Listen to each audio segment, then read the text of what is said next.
streets with a mission in sight. Duchess and her team shining bright in the night. They seek the unseen, they chase the unknown.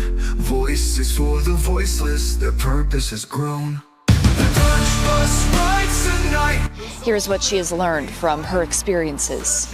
I think it's just really important to keep an open mind when you're tuned into social media and these Facebook groups, watching YouTube creators. I think sticking to the facts about what law enforcement has released, what we know to be factual information, is very important, and encouraging people to continue to share out the flyers and the factual information, and asking people, hey, if you see something, say something. Rewrite the game. The Dutch bus rides tonight, no soul left behind. Searching every shadow, every clue they find. Faces in the darkness brought into the light. The Dutch bus rides tonight. Through wrongs we make right. Social space is buzzing, their message takes flight. Echoes of the lost, they won't give up the fight. Injustice trembles under the weight of their name. The mods bring the fire and rewrite the game. The Dutch bus rides tonight, no soul left behind. Searching every shadow, every clue they find. Faces in the darkness brought into the light. The Dutch bus rides tonight. Through wrongs we make right. Every case, a heartbeat, every name a flame. They carry the torch to remember the names. From the stolen to the missing, they're never alone. Duchess and the mods bringing everyone home. The Dutch bus rides tonight, no soul left behind. Searching every shadow, every clue they find. Faces in the darkness brought into the light. Through wrongs we make right.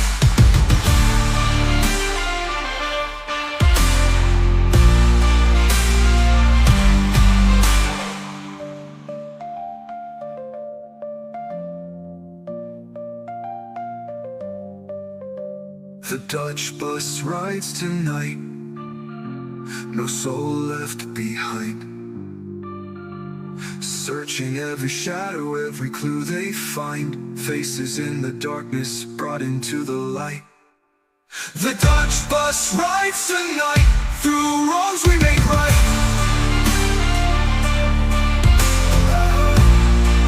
Through wrongs we make right.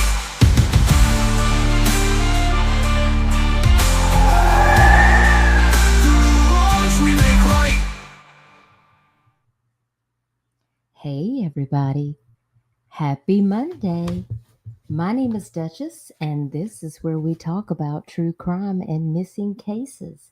And tonight is Missing Flyer Monday. I had to put my live off for just a little bit. Mom's had a rough day today. This heat is really getting to people. So we're going to knock out some flyers and talk about a couple of things going on local to me here in South Carolina. I hope everybody is staying cool and that your air conditioner is working, because I'm going to tell you what, this heat wave is crazy that is going on out here. How's everybody doing? Y'all have a nice weekend? There is so much going on. I tell you what, I can't even keep up with everything, but I'll tell you something. This heat about took me out today. For real, for real. And y'all remember to stay hydrated out there. That is so important for me because I have POTS and I have to keep hydrated always. And you guys could go over there and check my community wall out where I posted about these high temperatures. I know Nonsense deals with a lot of high temperatures out there where she is. And we normally don't see this kind of heat index out here in South Carolina. It's a rare type of thing. But today it got up to like 96 degrees and the heat index was like 107 here. It was like walking through Duke's mayonnaise, just trying to stand outside and breathe. So even the dog didn't want to go outside. It was horrible. But you can go over there and check out, remember signs of dehydration, lightheadedness, little to no urine output, headaches, confusion, impaired vision, short-term memory loss, kidney stones. Staying hydrated can help your muscles and joints work better, and it keeps your body cool, especially during this summertime heat. So remember, when you think about being out in this heat, you got to remember to drink. So y'all be sure that you stay hydrated. Tomorrow's going to be even hotter. So if you're out here, all my East Coast people, please stay out of this heat. We've had a lot of people that have been passing out on the beach and stuff like that. And I don't want to ever see anything like that happen to you guys. So it definitely is a Monday for sure. There's no doubt about it. Hey, MK, it's good to see you. I hope you're doing well. Let me go back up here and say hey to everybody in chat. I see Cash was here first. He's taking notes right out the gate. I did have to postpone it because I had to check in on my family. We had some stuff going on. Vibrator, thank you for being here. It's good to see you. And we got Jennifer. Thank you for being here. I hope you're good. Hey, Rubber Ramada and Meathead. Every time I look at Meathead, I always think about Harley because they look just alike. Hey, Steph. Not that Steph. Don't side-eye me. I hope you're good. Thank you for being here. Hey, Shauna M. Good to see you. And y'all remember, this is my digital house. Please don't come in here and discuss other creators. Your opinions are welcome about the stuff that we're talking about, but don't announce other people's live streams and don't talk trash on other people. No doxing, no personal attacks and political arguments. Y'all show some respect to each other, even if you don't sit with those people. If y'all are here to talk about these cases, y'all just keep it chill in the chat. And if Rapper comes in, y'all wave and we'll play the troll song for him because he always likes to pop in and cause derision over here. But we just got to keep focused on what we're doing. Hey, LFT. So good to see you. LFT says, hey, y'all, in the middle of doing something, but I'm listening. And I hope all y'all are staying cool and having a good one. Well, I appreciate you joining us. I hope you're good. Hey, Sherry. Always good to see you. I always like hearing you whenever you go up on Queen's panel. I hope you're well and that you're having a good day. Hey, Pika. Pika come in here doing cartwheels and stuff. How you doing, honey? I'm glad to see you. I hope you've had a good day. Y'all, I'm behind on so much that's going on. I had to log off this weekend and just so I could focus on getting my stuff done. I think my husband's finally on his way home. Y'all know he's not a police officer. If you know, you know. He's a heat and air guy. And so he's out there trying to get these people cool out here on the Grand Strand down here. Hey, Sunday to Doodles. He's working hard out there today. I know he's exhausted. I've got some stuff put together. We're going to do some shish kebabs on the grill. So I'm not going to be on here too long. We're going to talk about these flyers. And I'm going to let y'all get on y'all's merry little way to whatever y'all got going on. Steph said, Dutchie, jury selection starts tomorrow for Brooke Houck's trial. Hopefully Crystal Rogers' mom finally gets some justice for her. I pray that is the case. I have been following that, just kind of trying to keep up with it when I'm, not live or not watching something else on YouTube. I've been trying to follow that. So I do hope that happens, Steph, for sure. LFT says, P.S. This song's going to be stuck in my head. The Dutch bus rides tonight. Hey, and from what I understand, Granny's got a watermelon bus list, and we're all just going to load up and take a trip to Cooterville. That's pretty much what it is. Pretty Eye says 92 here in Michigan and not liking it. I guarantee you're not, but that you sure do have pretty eyes. Thank you so much for being here. Y'all better stay cool and hydrated out there. Pika says, my electricity bill is going to be outrageous. My air conditioner hasn't shut off once today, trying to keep up with this scorching heat. Same here. Feels like 104. I know. It's crazy. Sherry says it's 91 up there in Wisconsin. My gracious. LFT 97 plus humidity in eastern North Carolina. Hey, like I said, it's like walking through Duke's mayonnaise out there. You can't make it up. Jennifer says the fur babies and I are staying cool inside with the AC on. Well, that's the best place to be. And look at those pretty babies, to Jennifer. They so pretty. It's really humid down here in South Carolina, and hubby just walked in the door, and I know he's exhausted because it's been a hot one for sure. Hey, Treeland T, got a new phone and can't get into anything, so I can't take you with me to the store. I'm sorry. Well, Treeland T, I know you got to go do your thing, but I appreciate you listening to me. Jump back in if you're able to. You sunburn like crazy, girl. You need to go get you some aloe when you get to the store. Hey, Dragon Classy. I bet it's burning up where you are too. Dragon says, hey to all tonight, everyone. I hope everyone is doing well. MK, I hope you're well. It's always good to see you. Rubber Mata says, your Harley is pretty, mine is handsome. Exactly. Our babies are something else. She's in here wanting to play ball. Hey, Amber Maiden. It's good to see you, hon. I hope you're well. Thank you for being here. He has been working. Let me tell you, there's been nights he hadn't been getting home till 10 o'clock.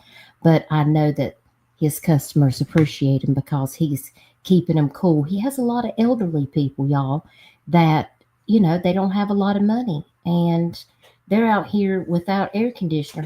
Some of his clients are well up into their 90s. So I'm thankful for all that he does to go out there and help these people that are really going through stuff right now. Baby, it was a scorcher out there today, wasn't it, honey? Pretty hot. Pretty hot? It was so hot I used the umbrella for shade. It was so hot you used the umbrella for shade. I don't think I've ever heard That's the original intention of an umbrella, by the way. Is for shade, not to protect you from the rain. Right. Interesting. I really never thought about it like that. Well, I'm so glad you're home. Yeah, that's a good idea. Well, I'm glad you're just home, babe. I'm glad you're home safe and that you're not out till 11 o'clock tonight. Hey, Chico, it's so good to see you. I hope you're well. MK says it's hotter than a car stereo in a pawn shop out there. I have to agree with you on that. Chico said, man, when Dutch said it was like walking through Mayo in my chat, half the chat was like, what the fuck? Yeah. But listen, when you go outside and try to take a deep breath, believe it. I'm telling you, because you can't. And that's why I worry about Mama, because Mama's already got breathing problems where she's got lung cancer and she has to be on oxygen. But Mama forgets about it and she goes outside because she wants to piddle. And she got a little winded today. And I think she got anxious because she couldn't get her breath. But she's doing okay right now. She's back in the house. She's cooled off. And her oxygen is kind of low, but she's on the full 3 liters right now. And she's doing better. Hey, Mal. I'm so glad to see you. How you been doing? Shauna says it's been real humid in West Tennessee. It was 111. Oh, my gracious. Vibrator, I will. He just went in there to go take him a cold shower. But when he comes out, I will certainly tell him. Mal says, proud to call you a friend. Well, honey, I'm proud to call you my friend, too. You know I'm always here if you ever need anything. McBro, coming through 23 months. You've been with me for almost 2 years. Thank you so much. I really, really appreciate you. Let me play you my little Dutch bus member.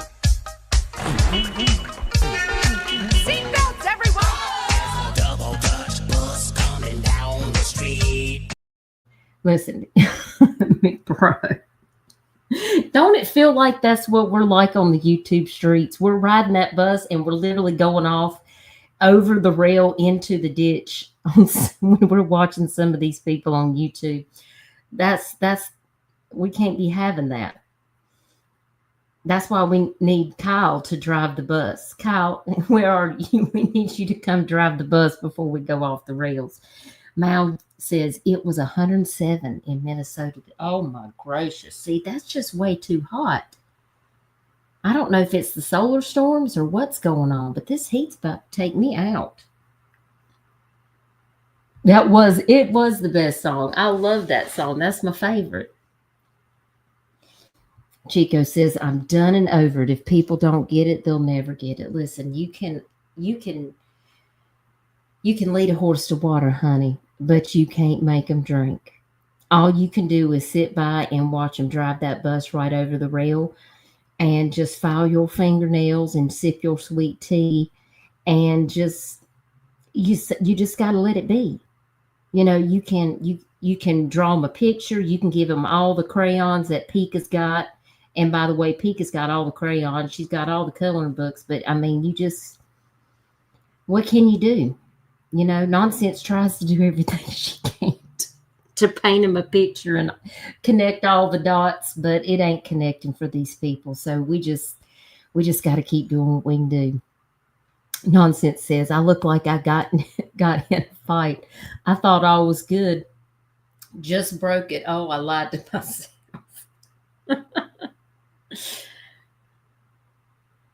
I met you handing out water to folks. That must have been at Summer's Day. I believe I did meet you there. I sure do wish they would find that little girl. I really wish we could get answers in that case, McBro. It's heartbreaking. But I do remember that. Yeah, because that's how I made it on TV, y'all, for the first time. Wearing my shirt that says Dutchie. I brought some free water and ice down to where Robin was having an event for summer at the bottom of the park down there. And so I went out and bought a bunch of water and ice in coolers because Robin was serving coffee. And y'all, it was 90 degrees out there. And I was like, Robin, you can't be serving people coffee out here.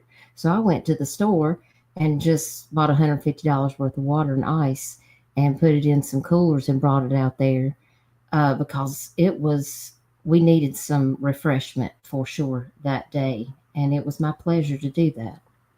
I try to just help out however I can.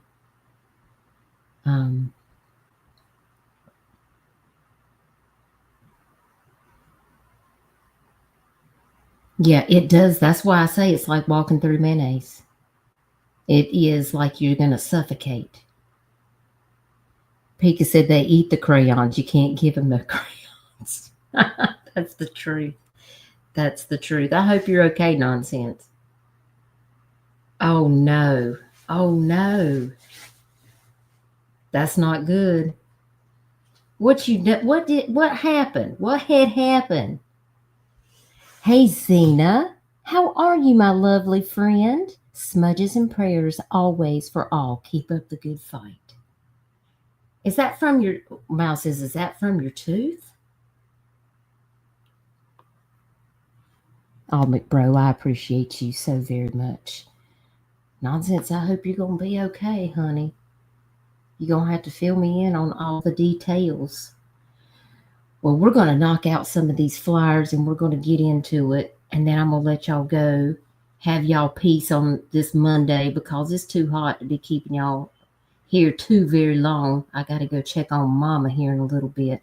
So, but I do have some missing flyers. But there is a case that I wanted to tell y'all about. There was a couple of boating incidents that happened yesterday when we were out working. One lady, let me see if I can pull that up here. My computer wanted to restart on me right before I went live, of course. So let me see if I can pull this article back up here. I'll get over here to WBTW. We had a couple of accidents right out in front. One was right out by my house. And in this first one, let me share my screen. We'll get over here and I'll let you guys take a look at that.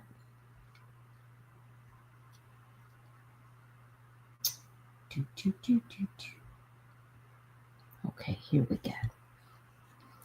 So let me enlarge this. I'm going to take this back down here so we can get this. This is the latest update on this. It's only a 20-second clip, and then I'm going to tell you a little bit about what happened. And all of this is under fair use because it's for educational purposes, because we need to know what's going on in our communities out there. Thank you, Pika, for dropping that. In Little River, a woman is dead after authorities say she jumped off a beached boat and badly hurt her head. SCDNR says it happened yesterday after officers were notified of a possible boating accident in Horry County near Big Island. SCDNR is investigating. Count on News 13 for updates on air and online. Now, I thought it would kind of be more information than that because I really wanted to kind of see, what was happening with this. Let's see what the article actually says here. I think there was another update. Let's see what the Post and Courier's got. I know that this boat was parked out at Big Island. Oh, it's not going to let me read this one. Aggravation. Oh, that's the swing bridge malfunction. That's the other thing that happened. That was crazy too. But apparently this lady decided to jump off the boat. And that was up near Big Island. And that's just a little bit north of me, up by Wade's Island. That's right on the North Carolina, South Carolina line, up there where the jetty is, where Tyler Doyle went missing. A lot of these boats will go out there and they'll park right there on Bird Island and kind of hang out. People will get off on the beach and party and just have a good time.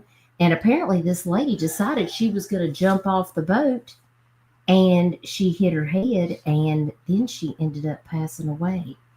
And that's not good at all. And I've been looking to see if there's been any more updates on this story.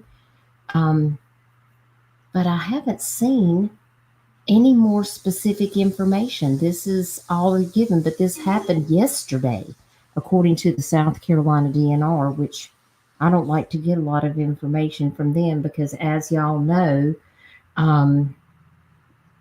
they didn't really do much on looking for Tyler Doyle. So I don't like to get my information directly from them.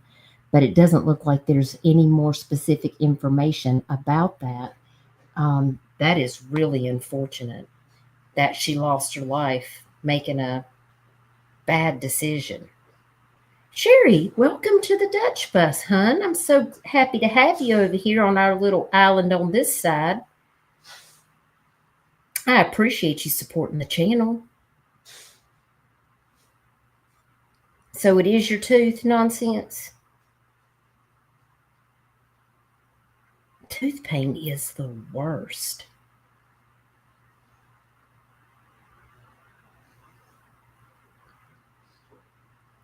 Zena says, take Mercendol if you can take codeine. It works amazing for teeth and face pain. Y'all get it over the counter. Interesting. Nonsense said she was eating a salad for lunch and crunched a sunflower seed and her tooth cracked. Oh my, I've had that happen before and I had to end up getting a crown on my tooth. I am so sorry. I'll be thinking of you. If you need anything, let me know. Now, the other thing that happened was our swing bridge. Babe, what day did the swing bridge close down because they had to do maintenance? That was earlier on this week, wasn't it? Yeah. They had blocked off the road. The swing bridges, I mean, I can hear it dinging outside my house all day and all night. It opens up about every 30 minutes. I can literally see it from out in front of my house. But apparently a lot of people were asking what was going on with the swing bridge yesterday. And I was thinking, well, they just had it closed down because they were going to be doing some work on it, but that was earlier this week. But apparently, our swing bridge had a malfunction, and it caused a delay in getting to that fatal boating accident because something malfunctioned and some of the boats were not able to get through. Isn't that terrible? And I didn't even hear about this until this morning. Now, I know that woman's name has not been released, but it did say that rescue workers had difficulty getting to that woman because of mechanical issues with our swing bridge. And the South Carolina Department of Transportation was notified on Sunday that the swing bridge was experiencing mechanical issues due to extremely high temperatures, because that's a metal bridge, and it was making the bridge unable to open for marine traffic. So it was actually stuck shut. And if you guys know anything about that, we have big barges that come in from the ocean that travel down the intercoastal waterway.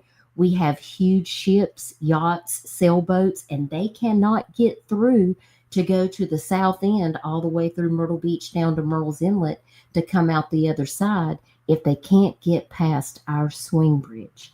So that was very unfortunate that they could not get help coming north because, like I said, Bird Island sits on the North Carolina-South Carolina line, and that's probably about 3 miles on the intercoastal waterway up from my house. So looks like a Horry County Fire Rescue spokesperson, Tony Casey, said today that he could not provide information on the accident, but a public information officer with Brunswick County Sheriff's Department said by text that officers assisted Horry County with that water rescue because they were not able to get there in a timely fashion. It looks like that Air One responded. That is a local helicopter rescue unit. They assisted the Marine Patrol unit to get to that water rescue on the North Carolina-South Carolina state line. And then they transported that person to the Horry County EMS to take that lady to the hospital. But unfortunately, she did not survive that accident. Hey, Miss Debbie, it's good to see you. Thanks for joining us this evening. And y'all don't forget to hit the like, not because it helps me to get into the algorithm, but it helps me to know if you find this content informative. And if you don't think it does, then hit the dislike button. If you know, you know. I just thought that I would give you guys that update because that was really sad to hear that. There was also, and I have not seen any other updates, but there was a boating accident that happened right down the waterway from me. And apparently I saw some pictures where this boat was actually sinking. This was a whole nother accident that was taking place the same day. This boat just started taking on water out in the waterway, and Horry County Fire and Rescue had to go out there and try to rescue those people off the boat because it was sinking in the water. And that was pretty scary. Fortunately, I do believe that those people were taken to safety. I don't think anybody was injured in that, but that boat did sink and they had to end up pulling it out of the water. So, and we've had a lot of house fires here in our area. It's been pretty scary. So, stay vigilant. Stay vigilant out there for sure. Never want to see anybody have to go through stuff like that. But it happens a lot during this time when we have tourists down here on the water. You never know when something like that is going to happen. And that's why signing the petition for Tyler's Beacon is so important, because if you're out on your boat Whether you're hunting or fishing, if you have an accident, you've got that beacon, you can call for help, and it's automatically going to send your location to 911, and you can get somebody out there, and they're going to know the last location that you're going to be at. You just attach it to your life vest. So if you get away from your boat, it'll go with you wherever you are in the water. And you can find that petition in the description of this video.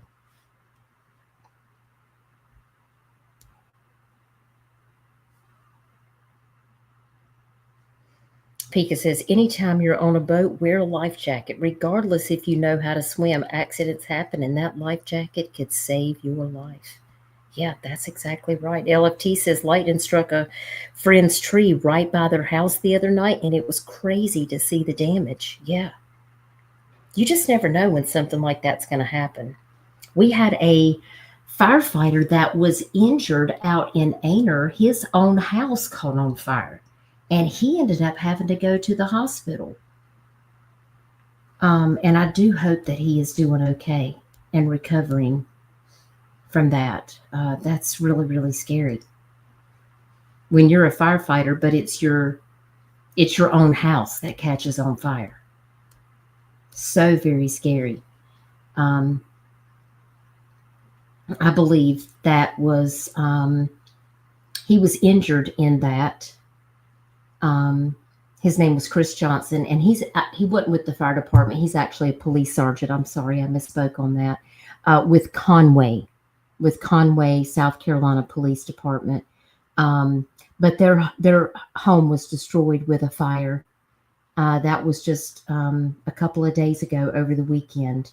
And I know that Chris Johnson sustained second-degree burns, and their home was completely destroyed. So I know he was taken to the hospital, and I think he is actually still in the hospital right now. And I know the community has been rallying around him to provide support, to be there for his family. So I know they have a GoFundMe. They've already raised over $20,000 as of lunchtime today. And I appreciate everyone. If you've seen that and you've donated or just shared your thoughts and prayers for his family, I just wanted to send out my thoughts and prayers for his family. So I wanted to share that with you guys as well. We never want to see people in our community that serve our community get hurt in this way.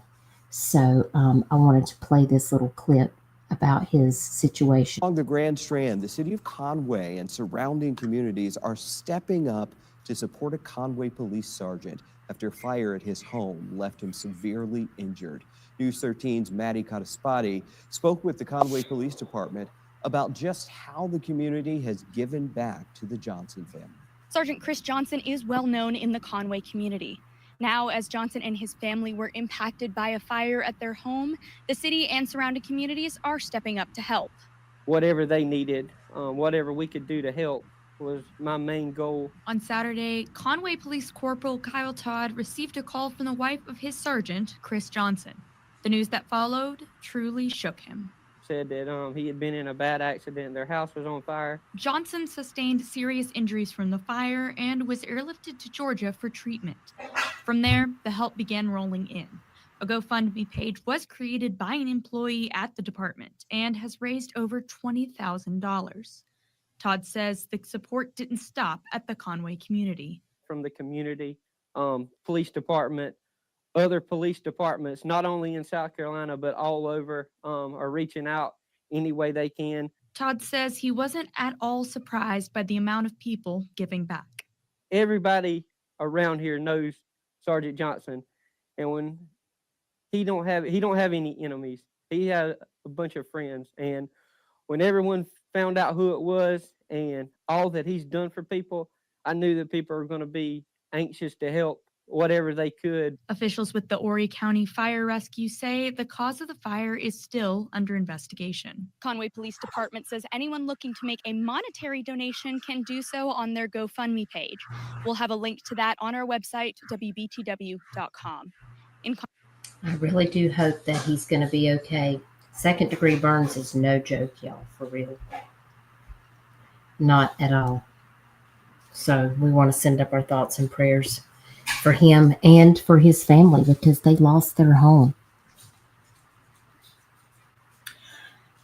Let me get over here to one other article that I want to share with you guys. I need to go over here and get that link, and you can find some of these links in the chat. I'm going to go pull this article up.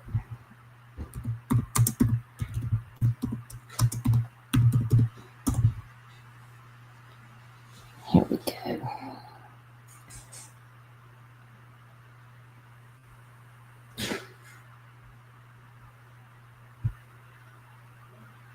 Let me see here. Okay. We also had an SUV that crashed into a restaurant here, and it literally drove into the restaurant, and that was not good. Thank goodness nobody was hurt. That always scares me when things like that happen.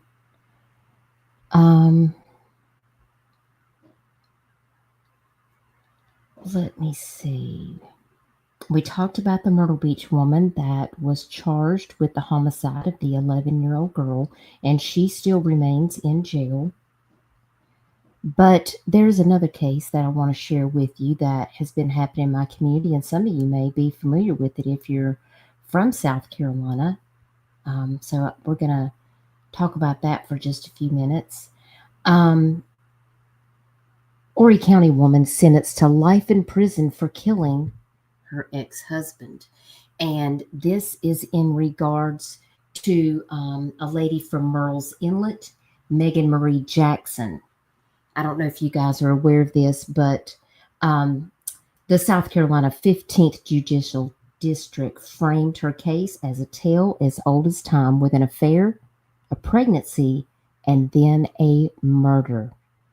For the Murrells Inlet woman on trial for the shooting death of her ex-husband, the end of the tale was positively nightmarish. An Horry County jury took only 2 hours on Tuesday, June the 17th, to convict Megan Marie Jackson, 39 years old, of murdering her ex-husband, Gregory Rice, age 46, the father of her 4 children, after a trial that only spanned 5 days. She was sentenced to life in prison by Judge Benjamin Culperson, who heard from victims, including Rice's eldest son, Zachary, now the guardian of his father's and stepmother's 3 minor children. Zachary Rice said he was forced to celebrate Father's Day without him again and requested the maximum sentence of life in prison for his stepmother. Zachary and Jackson's now grown daughter, Savannah, who is now 19, she was a minor at the time when this all took place back in 2020, testified against her mother and described a loveless relationship between her biological parents, and she did address the court with a written statement. She said, "My siblings and I have suffered greatly, not only the loss of our father, but our mother too," she told the court, detailing the harm that her mother had caused. Prosecutors proved that Jackson played a role and was perhaps the shooter in the October 2nd, 2020 murder of Gregory Rice, who was shot 5 times with a .22 caliber rifle. 2 of the shots were potentially deadly, one to the left temple and one to the left chest, a pathologist testified. Jackson's co-defendant, which was Christopher Dontel, he is a former deputy coroner in Horry County, told the 10-woman, 2-man jury last week that Jackson jumped from the van he was driving and gunned down Rice along Airhead Boulevard, that's out near 501, going from Myrtle Beach to Conway, near his apartment complex after dark. He said she returned the next day to retrieve the shell casings. And after that shooting, Dontel said Jackson ordered him to put the body in the vehicle and take it to the Myrtle Beach funeral home, where the pair placed it in a cooler. Dontel testified. I will never forget when this happened, because obviously Christopher Dontel lost his job as a coroner here in Horry County. I couldn't believe it when all of this was coming out, but we soon all found out that there was a potential affair and that she had gotten pregnant by Christopher Dontel. And this is what led to all of this stuff unraveling. And now, like I said, Dontel and Jackson, who had been having this affair, had access to the funeral home because of Dontel's role as the deputy coroner in our county. And the pair worked for a company that transported dead bodies to funeral homes and the coroner's office. And prior to that shooting, they had gone to Lewis Ocean Bay Heritage Preserve, which is about, I don't know, maybe 30 minutes south of me, where Jackson practiced shooting her pistol before going out to dinner. And that following day, Dontel told the jury Jackson said she would basically kill him unless he disposed of the body, which he dumped in the Little PD River at the Horry and Marion County line, y'all. Can y'all believe this? I kid you not. The stuff that happens in Horry County, you cannot make this stuff up. Y'all know we've talked about corruption in this county with several other cases like Scott Spivey and Tyler Doyle. And so y'all know why I sit on the fence with this, right? Y'all know why I sit on the fence in some of these things that happen in the place where I live. It truly bothers me.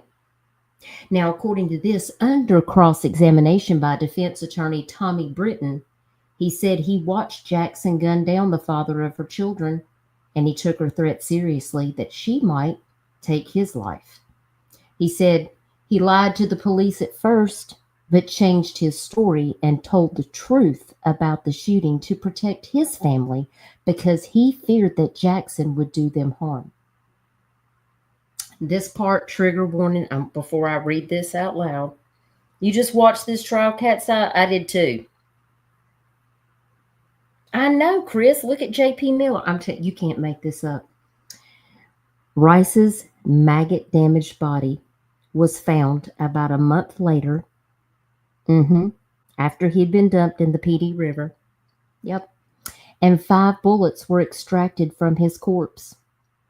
Various witnesses using cell phone tracking data.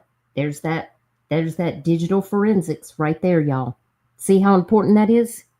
See how important that is? Cell phone tracking data, text messages, and video were able to link Dontel and Jackson to each other throughout the final day of Gregory Rice's life. Hey, Michelle. Waller reminded the jury during closing arguments that all of the bullets struck the left side of Rice, indicating that he had turned and was running for his life. She literally gunned him down, y'all. I really feel terrible for their children. Dontel and Jackson had met months before, and prosecutors said that Jackson initiated the affair, then led Dontel to believe that she feared Rice and surreptitiously informed Dontel's wife of their dalliances and her pregnancy. And she reportedly suffered a miscarriage. Prosecutors said Jackson then sent anonymous text messages and mailed information detailing the affair to Dontel's wife, Erica, and made it seem as if Rice was the informant. The prosecution was unable to produce a murder weapon or physical evidence of a murder location, details filled in by Dontel, who was also originally charged with murder.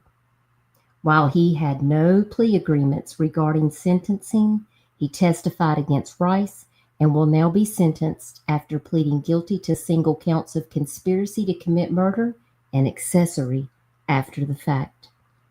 Jackson, dressed in a black pantsuit with a black blouse, appeared pensive, walking to the defense table with her hands clasped tightly after the jury informed the judge that they had reached a verdict. She showed no physical reaction and remained silent when the verdict was read, as I figured she would because I knew she was guilty the whole time. Defense attorney Preston Britton said during closing arguments that the prosecution failed to prove its case, unable to establish if Jackson was the shooter or even where the murder occurred. And he had encouraged the jury to disregard testimony given by Dontel, calling him a liar who had changed his story. And Tommy Britton said that Jackson would be appealing the verdict, claiming that the jury misunderstood the hand of one is the hand of all legal concept that enables persons who aided, abetted, and assisted in the commission of a crime to also be held responsible for the crime. And the jury had asked Culberson to clarify the hand of one concept and then return to the jury room for only 15 minutes before announcing they reached a verdict. The defense had rested its case without calling any witnesses, and Jackson chose not to testify in her own defense. The jury had heard from about 20 prosecution witnesses, including police officers, detectives, forensic experts, Dontel's wife, Erica, and Jackson's daughter, Savannah. Waller said, "You can never tell what the jury is thinking, but clearly they got it right." A sentencing court session will now be scheduled for Dontel, whose murder charge was dropped last December when he pleaded guilty to conspiracy to commit murder and accessory after the fact. His sentencing was delayed after Jackson's trial, but Waller said the state offered him no deal regarding sentencing in exchange for his testimony. So he knows that he's going to get a huge sentence for this. But he did the right thing by coming forward and admitting exactly what happened. So he wasn't offered a plea deal, guys, to come forward and say the truth. And they did their job. Exactly, Chico. The jury did their job and they did it correctly. I believe that 100%. So when I find out that Dontel is going to be coming up for that court hearing, if I'm available and I'm not, I am going to be leaving later on this week to go home to mom and dad's. I need to go home and check on them and take care of some things there back home in North Carolina with them. But if I get some extra time, maybe we'll go over some of these cases that we have here. You know, currently there are about 60 homicides that are unsolved in Horry County alone. I wonder why. You guys know how I feel. I make it no secret. Everybody's entitled to their opinion. And my opinion about the county where I pay taxes, it's not good. And I can't really say much for Georgetown County either because, well, their record is not much better than Horry County. I hate to say that, but we have the old boys club here. You know, if you know somebody, wink, wink, you got a little money, you got some juicy tidbits on somebody, you can, in fact, get away with murder in Horry County, South Carolina.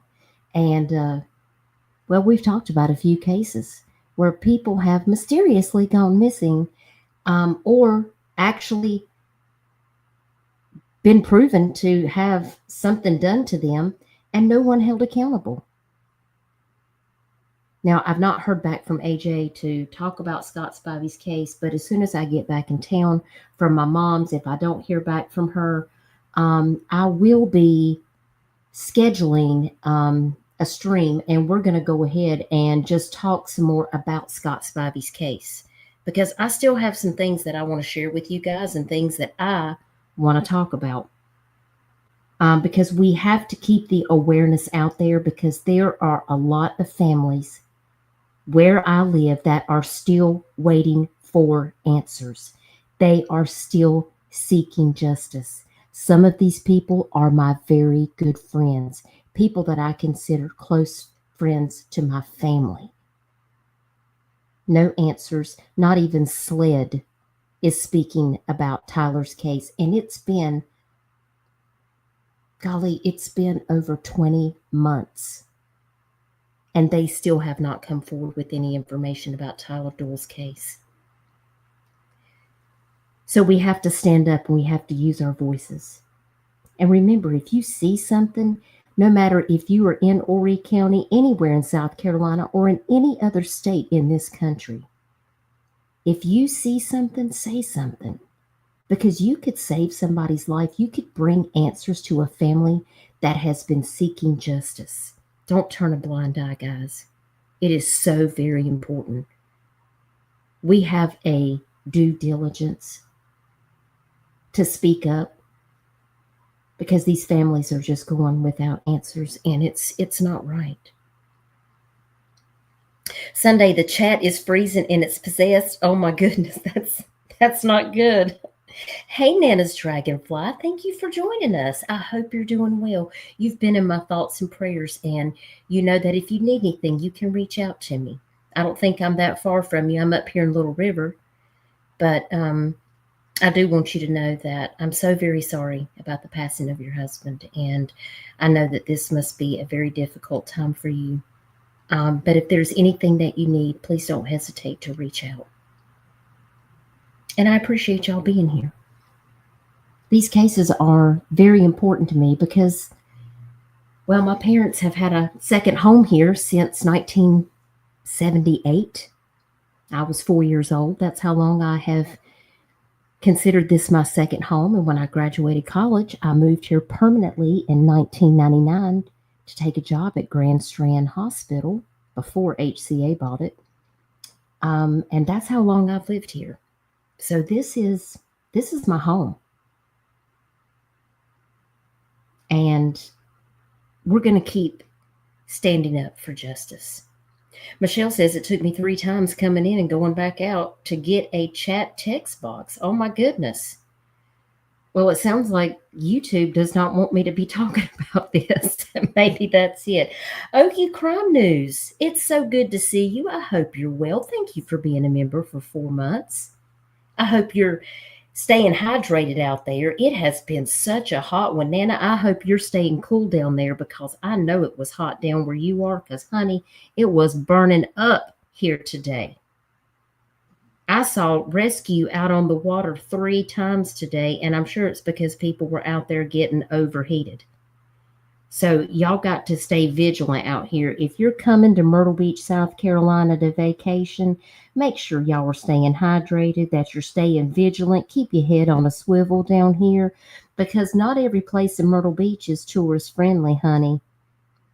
We got some bad parts. They don't call us Dirty Myrtle for nothing. Now, I live in a pretty decent area on the north end of the beach, but there's some places down by the boardwalk and stuff you wouldn't want to be caught in the daylight or in the dark. So if you're coming to this place to vacation, make sure you're staying in a safe place. Never go out to the beach or out during the day or night by yourself. Make sure you always have somebody with you. And if you've got kids, make sure you have their hand in your hand at all times. Don't be letting your kids go running wild because somebody will snatch them. And I'm not even trying to be ugly. I see it happen all the time in the news. Trafficking is a huge issue in this town because we are a tourist attraction down here. And people prey on people down here. So you got to keep your head on a swivel when you're down here in these parts, okay? You worked at Little River Medical Center, honey. That's just a couple miles up from my house. I had a couple friends that used to work up there. I bet you probably know them.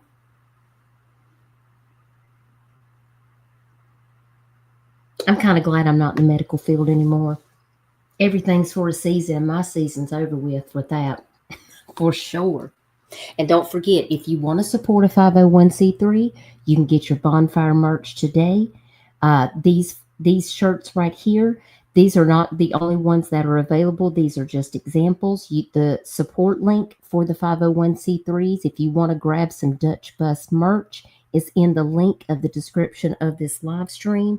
Go over there and support a 501c3. We have a shirt. We have 2 shirts, actually, for the National Center for Missing and Exploited Children.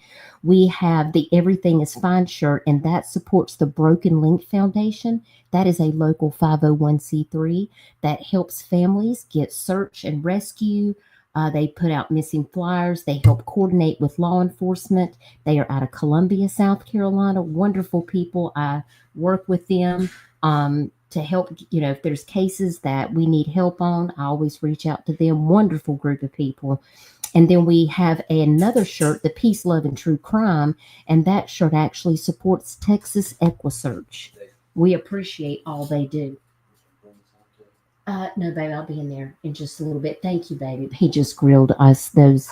I made up some beef shish kebabs with pineapple and red bell pepper and red onion with some top sirloin. And hubby just took them and grilled them up real quick. So, yum, yum, yum. Can't wait to go eat some dinner. Hey, Paula. It's good to see you. I hope you're doing good. So now let's get into some flyers. These are people that are missing in the Carolinas because you guys know that's usually where I try to keep a focus. We have a lot of people that are missing out here in the Carolinas. So I try to highlight a few during the week. I try to go live as much as I can, but I've had a lot on my plate here lately. We've had projects going on, plus, looking after mom and dad. And like I said, I got to shoot home to North Carolina to spend some time with them, but I'll be back after the first of next week. And then we're going to try to get in a few more live streams to talk about some actual cases and things like that. So, I'm going to get over here and share some flyers, and I'll try to keep a watch on the chat so I can make sure I answer any questions that y'all have. Peekaboo is taking late notes. You can meet her in the bushes for that. Peekaboo. All right, our first flyer. This is a flyer that I made for Ja'Carrie Smith. She is listed on the National Center for Missing and Exploited Children. And I think I'll go over here and let me see if I can pull up the National Center for Missing and Exploited Children over here, and that we can just make sure we take a look at that also, because I know that sometimes kids are found. You just never know. Search missing posters, and I'll share my screen as soon as I get this up. We do have an active Amber Alert out, by the way, and I do have that flyer, and I'm going to share that with you guys too. It's not out of South Carolina, it's out of Idaho, but for all my people that's in here, it's on my community wall. Please go and share that out. We're always going to keep sharing these Amber Alerts. We consider these people critically missing. So we want to make sure that we focus on that as well. And it looks like Ja'Carrie is still actively missing. She has an NCIC number, and she has been missing since May the 25th of 2025 from Clinton, South Carolina. She is 17 years old, and she is a female. If you have any information on the whereabouts of Ja'Carrie Smith, you can call the Clinton Police Department, or you can call 1-800-THE-LOST, which is the number for NCMEC. And those links are in the description for NCMEC, also in the description of this video. Hey, Catering Winch. Hey, Ida and Anthony and Miss Christina. It's so good to see y'all. Hope everybody's doing well tonight. So, and Ja'Carrie is still currently still listed missing on the NCMEC website. And of course, Devin William Alston, he is still actively missing from Rock Hill, South Carolina. He is still on the NCMEC website as well. Devin's been missing since April 16th of 2025. He's 17 years old. He is a male, and he may still be in the local area. Y'all, that is York County, South Carolina. That's in the western part of the state. If you see these flyers, they're on my YouTube community wall, and they're also on my Facebook page, which is Duchess Discussions. Please go and follow me if you do Facebook over there. It's just strictly for missing content. It's, it's not my personal page or anything like that. I just share missing flyers, cases from all around, but I also post my missing flyers over there as well. So make sure you're following me over there on Facebook as well, because sharing their faces out really does help, because somebody might see them and they can call law enforcement and let them know. We can bring these kids home safe. And next we have Tykeria Renee Huggins. and she's been missing since January 7th of 2025. We covered a couple of these on my last live stream. She's missing out of Lumberton, Robeson County, North Carolina. She's 17 years old and she's a female. If you have any information on her, you can reach out to the Lumberton Police Department, or you can call 1-800-THE-LOST. And like I said, she is still actively missing on the NCMEC website. And I did see that the Aware Foundation also made a flyer for her. So shout out to the Aware Foundation. You can find their link if you want to follow them over there on Facebook as well in the description of the video. Hey, Flies, I hope you're doing good, darling. It's good to see you. Hope all is well. Y'all make sure to punch your tickets in with the mods when you get here. And I'm also going to try to get that members live stream. I need to get up with Drifty Rabbit because I want you guys to let me know if you're interested in getting a Duchess tumbler, because I'm going to give some away. If you're a member to the channel, you know, we've given some tumblers away. I still have a true crime tumbler that was never vouched for, you know, that we did a giveaway for. So I'm going to give it away again because no one ever claimed it. So we're going to give that one away. And Drifty Rabbit made me an amazing Dutch bus tumbler. And if you guys are interested in getting that, I'm going to have another members giveaway for that. And I'm thinking about just go ahead and purchasing a couple of the Dutch bus shirts. And what I'll do is I'll just, you know, let you guys pick out what shirt you want, and then I'll just ship it to you. So if you guys are interested in doing that, time has gotten away from me because I have a lot going on, but I do want to give, you know, do these little giveaways for you guys because I do appreciate you supporting the channel and it really means the world to me.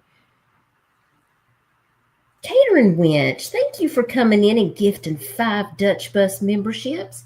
Welcome to the Dutch Bus, Paula Fitzhenry, Georgia Peach 83, Kitty Coo, Taylor with Stitchin' Bitchin' and More, and Amy Bradley.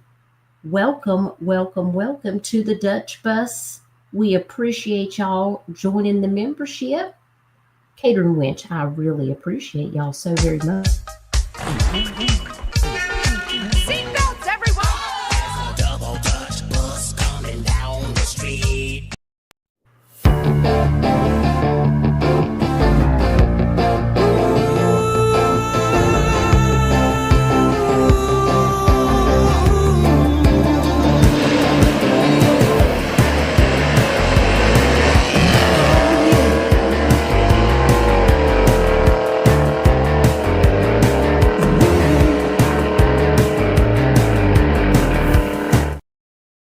Listen, some days I feel like that's how I'm driving on these streets out here. We just taking off. We taking off and doing all the things. Thank you, Catering Witch. I appreciate you supporting.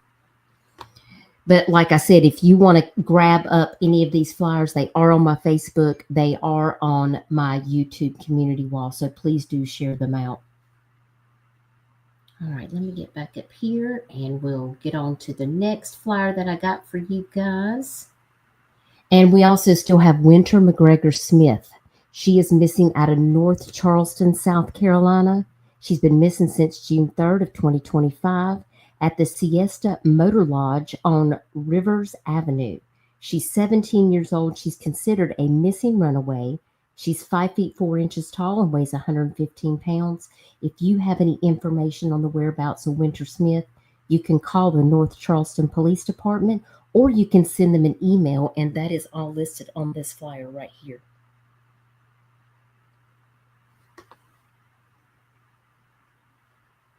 Michelle doesn't mean Willie in that bus. I know. Well, if we let Michelle drive it, we might be in trouble, right?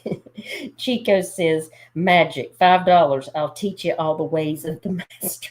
Oh my goodness. Y'all are something. This is one that is posted by the Broken Link Foundation. This is Darren Chisholm, and he's missing out of North Charleston as well. And I want to say that Darren was found safe. Let me go over here and look and see if Darren was located safe.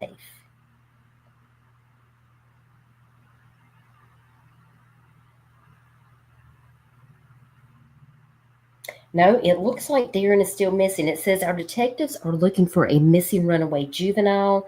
This was back on June the 9th. Darren is 14 years old, and he was last seen leaving his home on Friday, and that was on 6/6 of 2025. He stands 5 feet 5 inches tall and weighs about 140 pounds. He was last seen wearing burgundy jogging pants with white patches, a white t-shirt, and green Air Force One sneakers. Anyone with information should call the North Charleston Police Department, or you can call the tip line, and that's listed on this flyer right here. So if you do see this flyer going around, please do share that out.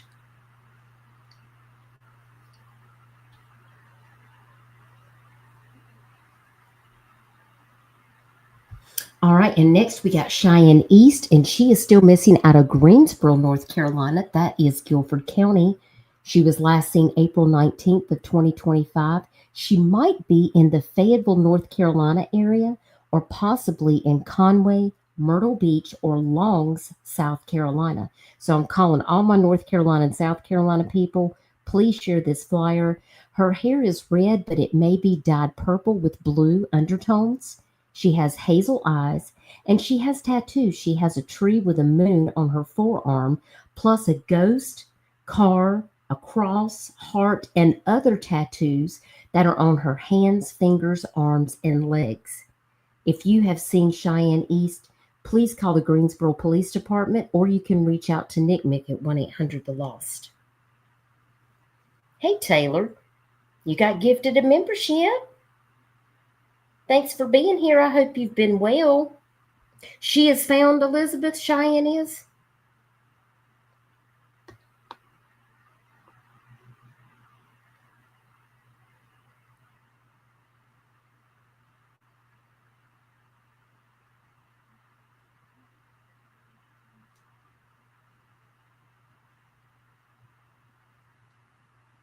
I still have she's missing. Let me go see if she's still over here on the NCMEC site. I don't know if they ever put her on here or not. No, I don't see her over on the NCMEC site. But according to the law enforcement site, it says that she is still missing. If you've got that she is safe, send it to me and let me know.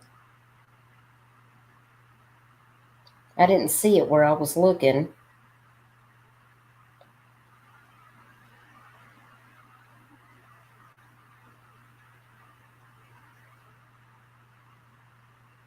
But if she has been located safe, that's wonderful.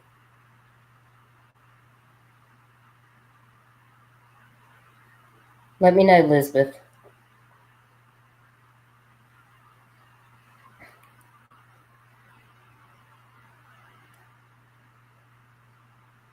Appreciate it.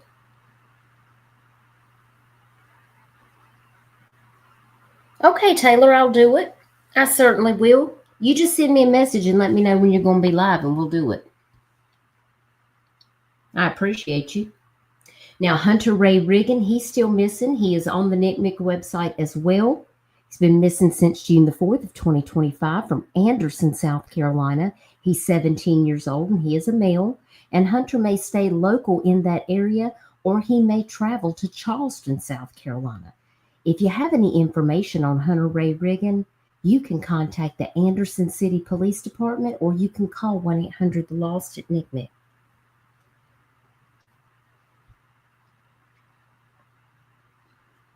Now, I've got a few new flyers that I want to make sure that I share out with you. Let me get down here.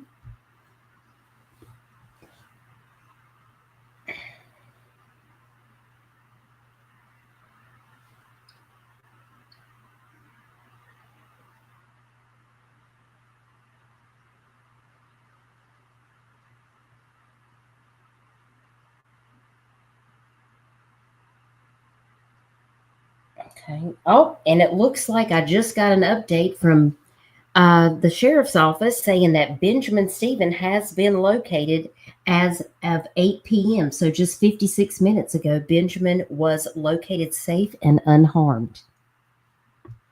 Praise God for that.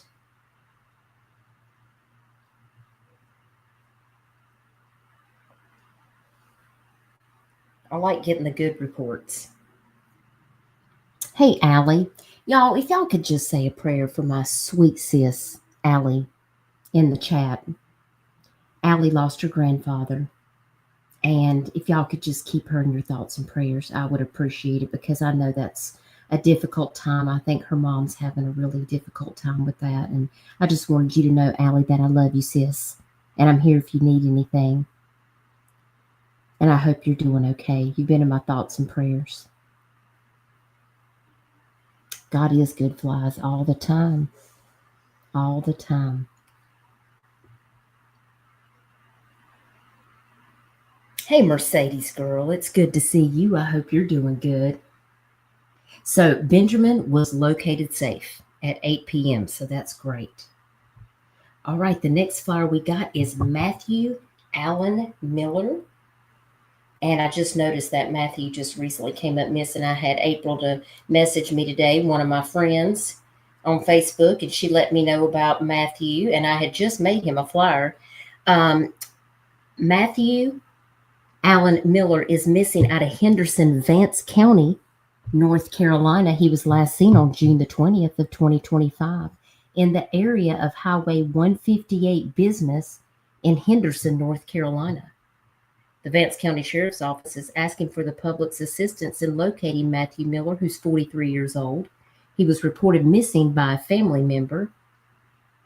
He was last seen on June the 20th at 11 a.m. wearing blue jeans, hey dudes, and a black hat. Anyone with information regarding the location of Matthew is encouraged to contact the Vance County Sheriff's Office at 252-738-2200, or you can call 911. So please share this one out as well. Yes, and please continue to pray for Nana as well. Please.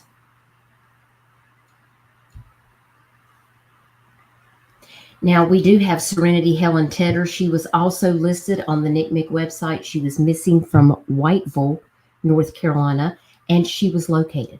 So I wanted to bring you guys that update. And next we have Anya Downing, 17 years old, and she is missing out of Greenville, North Carolina. That's Pitt County, right by East Carolina University. Anya was last seen on June the 21st of 2025 around 9 a.m. in Greenville, North Carolina. She is 5 feet 4 inches tall, weighs 130 pounds. She has black hair and brown eyes. If you have any information regarding Anya's whereabouts, you can contact the Washington Police Department at 252-946-1444. And this flyer is provided by A Voice for the Voiceless True Crime Sisters. Their link is in the description of this video. So we want to give them a big shout out. Y'all please share this flyer if you do see it going around for Anya Downing, 17, out of Greenville, North Carolina. And next we have Aaliyah Mayton that was missing out of Lexington, Davidson County, North Carolina, and she was located safe today. She went missing on June the 17th, and I got that notification this morning that she was located. So that was wonderful to hear. I like getting positive reports.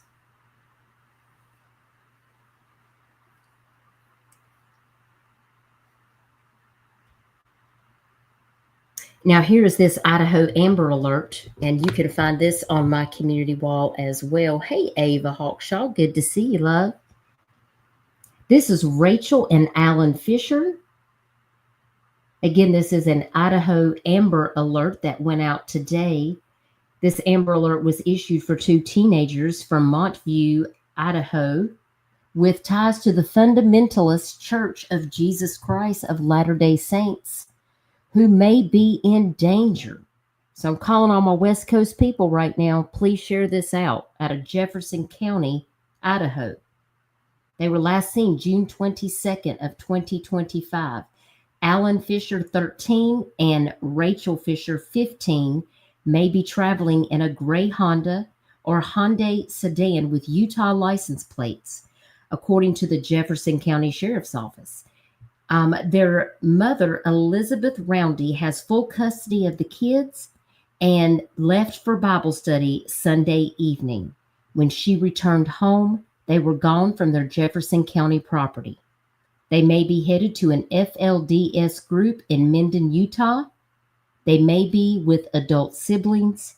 If you have seen Rachel or Alan, please contact the Jefferson County Sheriff's Office immediately at 208-745-9210 or dial 911. These kids may be in danger, so if you see this flyer, please share it out.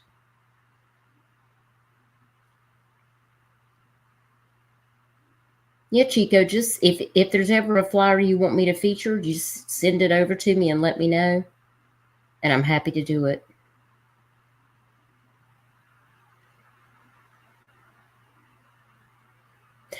Elizabeth said, I am wrong. My neighbor and I discussed her. He is Matthew East. He is the Charlotte weatherman. Please don't ground me. We're trying to determine if they are kin. I understand, Elizabeth, and I will not ground you. All is well. Okay, the next flyer that I have is Kalia Moore. My neighbor, her main house is up near Goldsboro, North Carolina. And so I wanted to make sure we have a lot of kids missing out of Goldsboro. I don't know what's going on up in Goldsboro, North Carolina, but it's something because I mean, there has been like 5 missing kids there just this past week. Now, I did see that most of them were found, but Kalia is still missing. She was last seen on June the 12th of 2025 in the Lincoln Homes area, which is on the outskirts of Goldsboro, North Carolina. She's 18 years old. She weighs 230 pounds. She's 5 feet 6 inches tall, and she was last seen wearing a black shirt, blue shorts, and bedroom slippers. If you have seen Kalia Moore, please reach out to Goldsboro Police Department at 919-705-6572. Treeland T, my hand is, well, I'm sure it's still healing, but I have really terrible arthritis in it. And I've also got 3 ganglion cysts that have formed on the upper knuckles of my ring finger and my pinky finger since I had that pin and screw put in. I did have one of the ganglion cysts I had fluid drawn off of, but now I've got 2 more cysts that have come up in different places on my joints. And they told me that ganglion cysts are very common in osteoarthritis in joints. So I've got to go back to the orthopedic surgeon after I get back from mom and dad's next week, and they're going to have to draw off the fluid on these other 2. My insurance, Blue Cross Blue Shield, I don't know what's going on with them, but they will not surgically remove the ganglion cyst. You have to have the aspiration done like 3 or 4 times without success before they'll consider actually allowing them to cut those off. A lot of times people get them on the wrist, you know, from overuse of that wrist joint, like in carpal tunnel situations. And they're really painful. Still can't bend that top knuckle of my pinky though, because of those ganglion cysts. It's like blocking my joint. But I appreciate you asking. I'm doing my therapy with my ball and stuff like that, and just doing Epsom salt soaks. I've got my Mayberry salve. I don't know if y'all know what that is, but I live by that stuff, y'all. I think XX Country and some of my other people, they're up from around that area. in Mayberry, North Carolina, but I live by this healing salve, and I'll have to show you my salve. This is my Mayberry salve right here. Mayberry healing salve, multi-purpose salve. Let me see if I get it right there in front of the camera so y'all can see it. This is the John Atkins original formula that was made in 1878. If y'all want to screenshot that, I live by this stuff. I bet I have 4 jars of this right now. And I put it on all my arthritis. There ain't nothing like this in the world, I promise you. And it says here, it says, promotes healing, eases the pain, and life's cuts, bruises, burns, stings, aids in the relief of pain and backaches, headaches, colitis, sinuses, arthritis, rheumatoid conditions. It's got that camphor and eucalyptus, peppermint, cloves, mustard seed, and magnesium stearate. So there it is. That's my secret, y'all. Now y'all know. I don't tell everybody my secrets, y'all.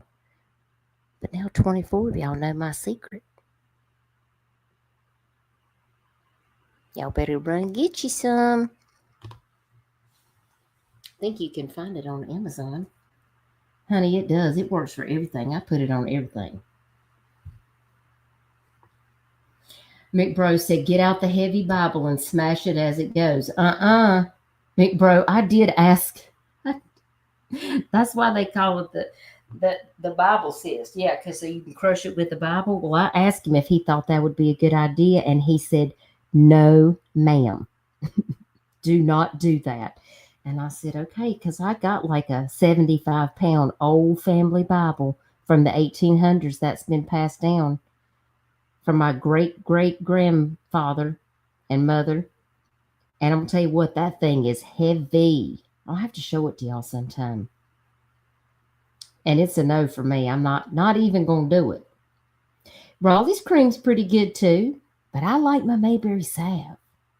I really do. Kind of sounds like Tiger Balm. I kind of like this better. And I also like red oil. Well, I mean, Mayberry that's where it's from, Allie. Literally. Same thing. Yeah.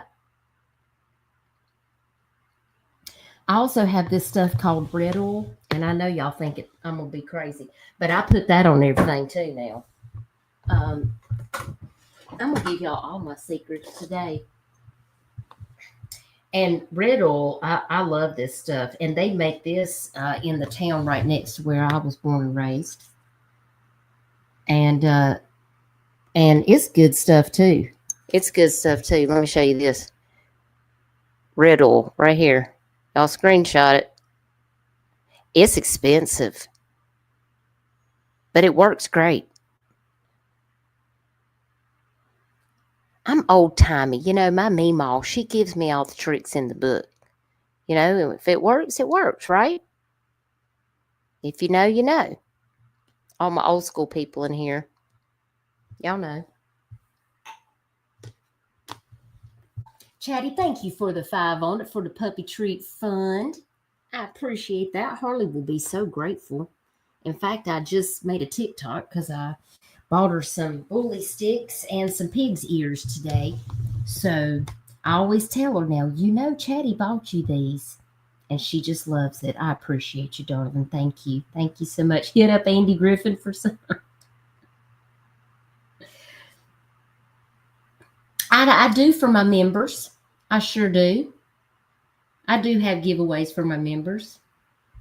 Elizabeth says she has the Lander College Bible. I need to take them to donate. That's right. I remember you telling me that. Hello, don't dox me. Look at that pretty kitty. Now that's a pretty cat right there. I hope you're doing well. Thank you for joining us today.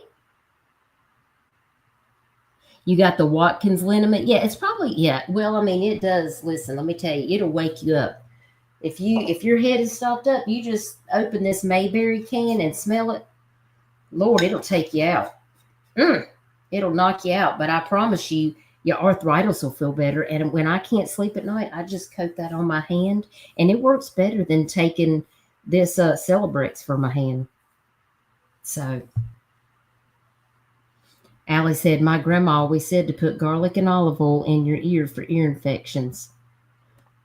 Listen, my mama used to put sweet oil in my ear when we would get swimmer's ear swimming in the pool. She'd make us put sweet oil in our ear. What'd you offer to send me? Let me go back up here. Did I miss it?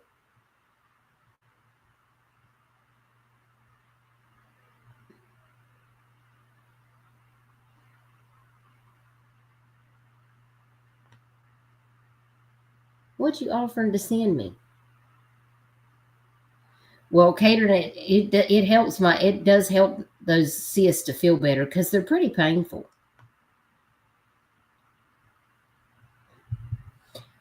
Elizabeth, I must have missed it. What are you sending me, Elizabeth? Your kitty's name is Nellie Armstrong Diamond. Well, Nellie is beautiful. You remember sweet oil? Yep, that's what Mom used to put in my ear. Elizabeth, you are the cat mama, for sure. All right, I got a few more flowers I want to share. Look, here's another one that was found safe. These two boys were missing from Goldsboro, these two juveniles, and they were located safe. I got that update today. So that was a positive also. And this is Zachary Dwinell, and he was missing out of Hillsboro, North Carolina. That's kind of to the east of Burlington, North Carolina. And he was also located safe. I like getting positive reports back. The Cosequin for cats, I'm not going to take that. No, I'll just stick with my home remedies, Elizabeth.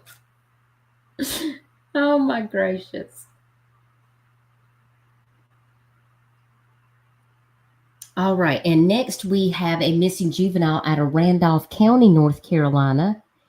The Randolph County Sheriff's Office has received a report of missing runaway Jennifer Von Cannon, age 17. Jennifer has run away 3 times now since last summer. This is the 3rd time she has ran away from Franklinville, Randolph County, North Carolina. She was last known to be in the area of Cedar Forest Road of Franklinville.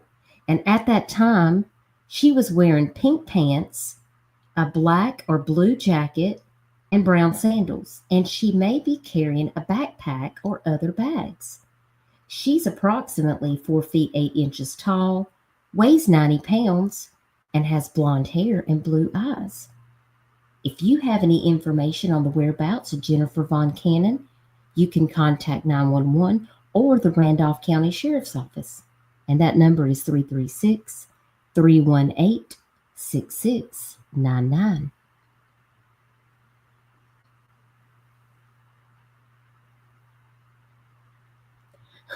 Elizabeth, what am I going to do with you?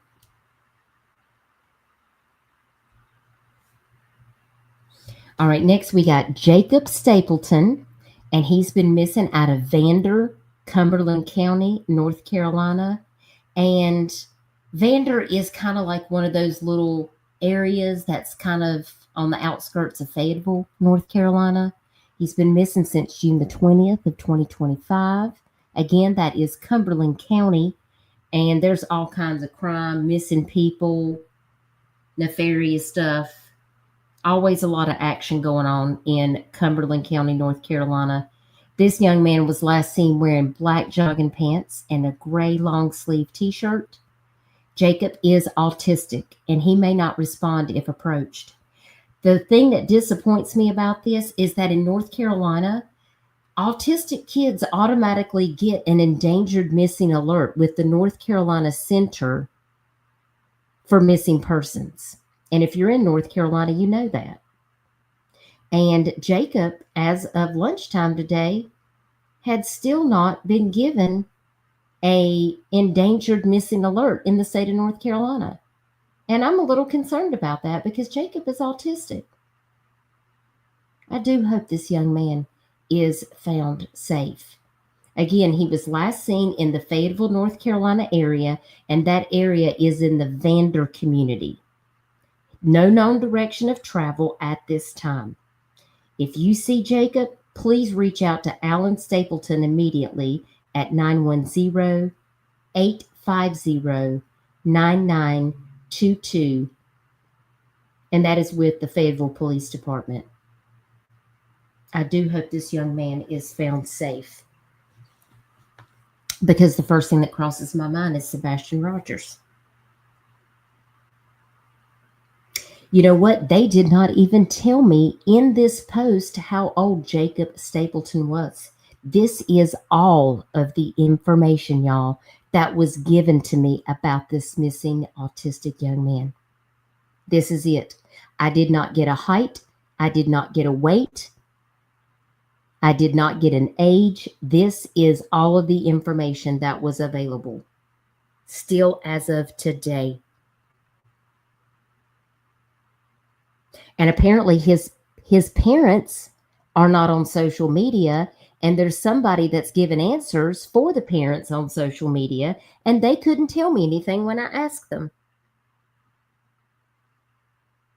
And I don't like that, because I want to be able to give the most accurate information, and they would not also give me any information on how to contact, to reach out to get more information. I did reach out to the Cumberland County Sheriff's Office, and they have not responded to me yet.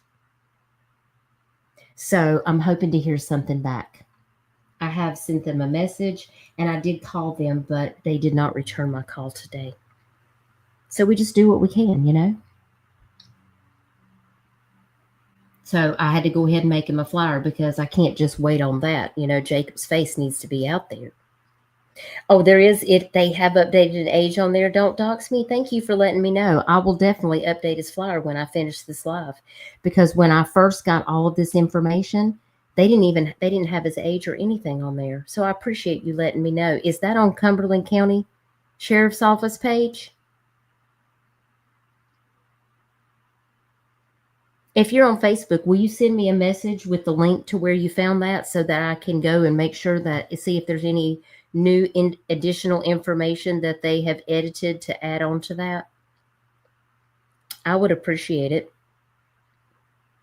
It's on Watch Out Cumberland County. I do like their website. Now, when he first posted this case on his site, he didn't have an age either, so he might have updated it. He's actually pretty good over there.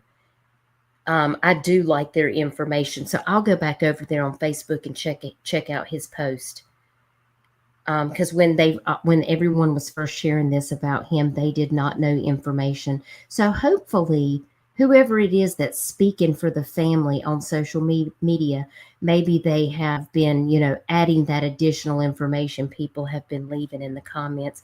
I appreciate that. Don't dox me, because that really helps. Teamwork makes the dream work. And I appreciate every time you guys send me something. I have people that send me stuff all the time, about cases, because sometimes I don't have all the information, but just know that I see you and I appreciate you. All right, next we've got Randy Wright, and he was missing out of Duplin County, North Carolina. That's Rose Hill area, and he was located safe. And we also had Joseph Coleman Jr. and Elizabeth, this is up near you, Gastonia, North Carolina, and he was located safe as well. I just got that update just a couple days ago, so that was after my live stream on Monday, so I wanted to let you know that Joseph was located safe.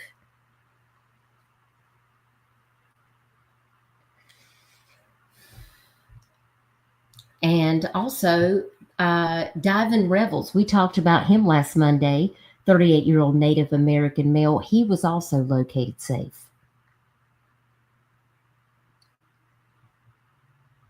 Now, we do still have Isabella Thomas. That's a new one. She is on the National Center for Missing and Exploited Children's website. I see they have recently added her on there. Isabella is missing out of Spartanburg, South Carolina, since May the 30th of 2025. She's 15 years old. If you have seen Isabella Thomas or have any information, you can call the 1-800-THE-LOST with NCMEC, or you can reach out to Spartanburg Police Department at 864-596-2222. That is Spartanburg County, South Carolina. Arctic Fox posted it on YouTube too. That's wonderful. Thank you, Don't Dox Me. I appreciate that. Hey, Kay Canuck, it's good to see you. I appreciate you jumping on in. Now, I haven't made her a flyer yet, but I think she is still listed on the North Carolina NCMEC as well. Alicia Johnson, she's missing out of High Point, North Carolina since June the 11th of 2025. So I'm going to make her a flyer when I get off here. She's 17 years old. And again, that High Point, that is Guilford County, North Carolina. Hey, Mod Chat Now, Queen Aries. Good to see you. If you have any information on the whereabouts of Alicia, please contact NCMEC at 1-800-THE-LOST. You can also contact the High Point. Well, actually, they have it listed as Greensboro Police Department, even though she's missing from High Point. That's still Guilford County. That Greensboro Police Department phone number is 336-373-2222. High Point and Greensboro butt right up to each other, especially right out there on Guilford College Road. She might be missing in an area where she could easily cross over from High Point to Greensboro. So I'm going to make her a flyer and see if I can get some more information. I have family up that way, so I'm going to reach out to some people that I know to see if I can get any further information on her. And I do hope she is located safe. Yeah, up there in the triad. We call that the triad, the Greensboro, High Point, Winston-Salem area, which is the central part of North Carolina.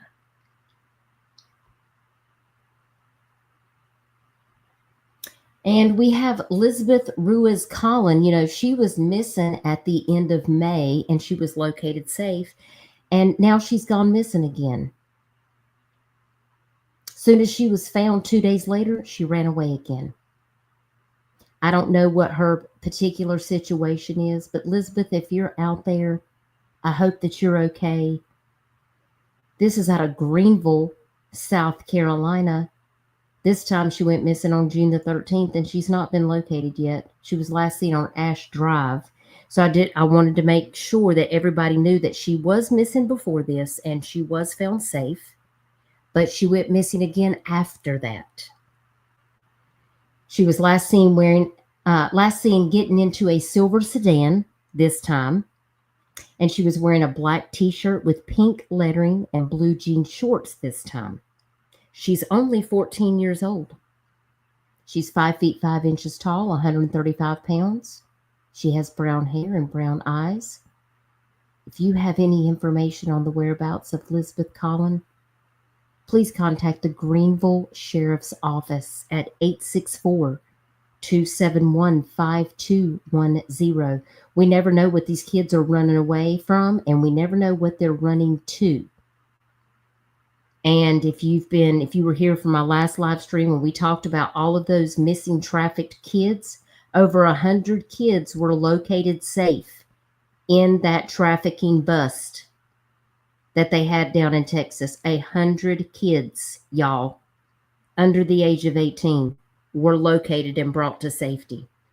So when you see a runaway, you know, it used to be if you were running away, it was, you know, people didn't think about that. They're like, oh, well, they're running away. You know, they don't want to be found.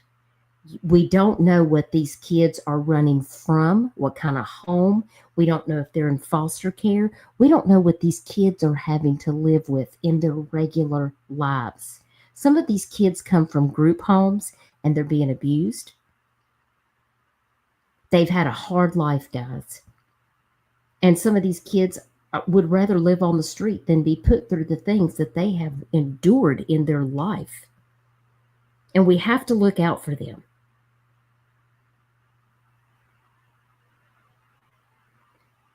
But also, we don't know if these kids have contacted somebody on the internet, like these kids that are in these Discord mod chats. I'm sure some of y'all have seen the articles. I think Queen even talked about something on her channel where they had these kids over there in Discord engaging in heinous behavior and doing things. Trafficking is real. Did you know that in South Carolina, there are people that live here that still think that trafficking, human trafficking of kids, is a conspiracy theory? But anyone that subs up to this channel knows that that's not the case. Trafficking is a very serious issue all across the United States and far beyond the reaches of the borders of this country. We never know who kids might be talking to on their phones, on the internet, what apps they are engaging in. So it's not only what could kids be running away from, but what are they running to? It's like that Elisa Petrov. She was begging those older men to kidnap her and take her away. But she finally came and turned herself in. Thank God she was found safe and that she came and turned herself in. And those people are going to go to jail for a long time.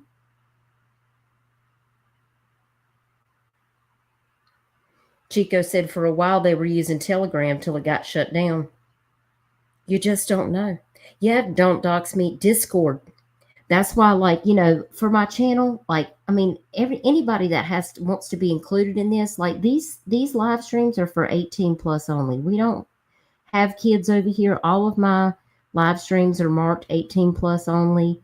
And yeah, but there are kids that are, I mean, you just don't know the things. It's what you don't know. So it's all about educating. You know, if you have kids, if you have grandkids, you've got to talk to them. You've got to stay vigilant. Keep your head on a swivel. You got to know what your kids are doing. Snapchat is another one Chico says they use because it deletes.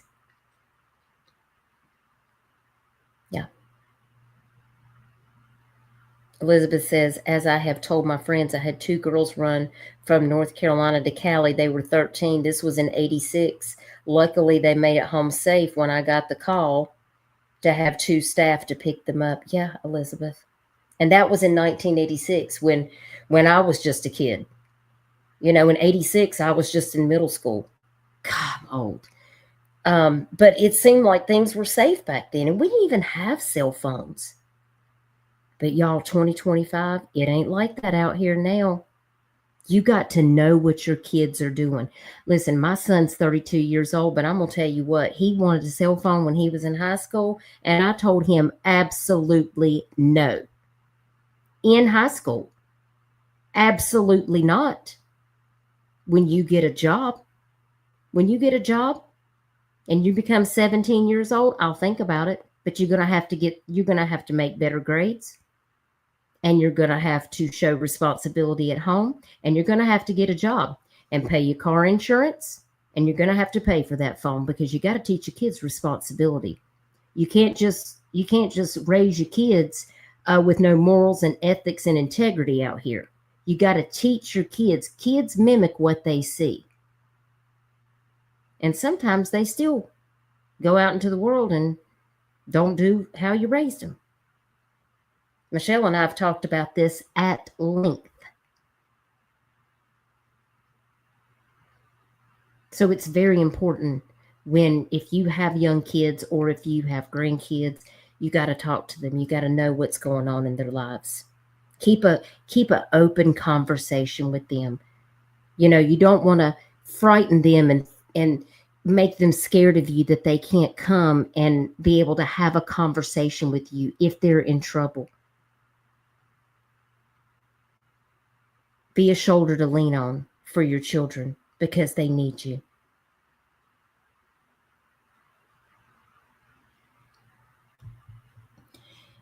This is Adriana Bias. She also had a sibling that was missing that was located safe that we covered last week out of Ladies Island, South Carolina. And Adriana was also located safe. She was missing back on June the 20th.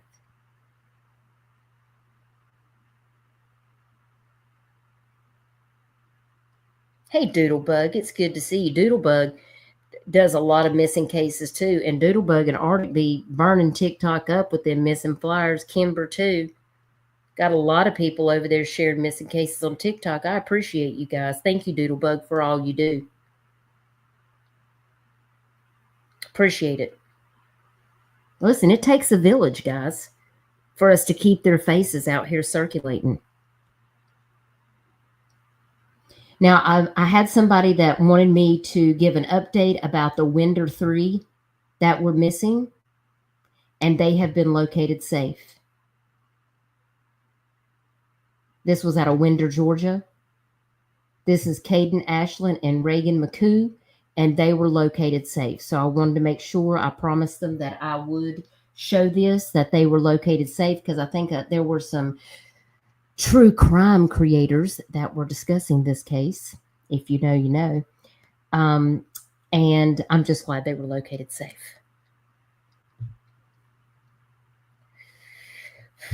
Chico, let me get over here. My comments on here. Chico says, oh, I can go into a whole rant about parenting, especially in my community, but let me shut the hell up before I give another sermon tonight.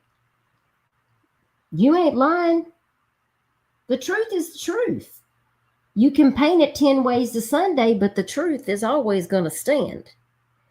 Exactly, Sunday. You got to teach them about their gut instincts.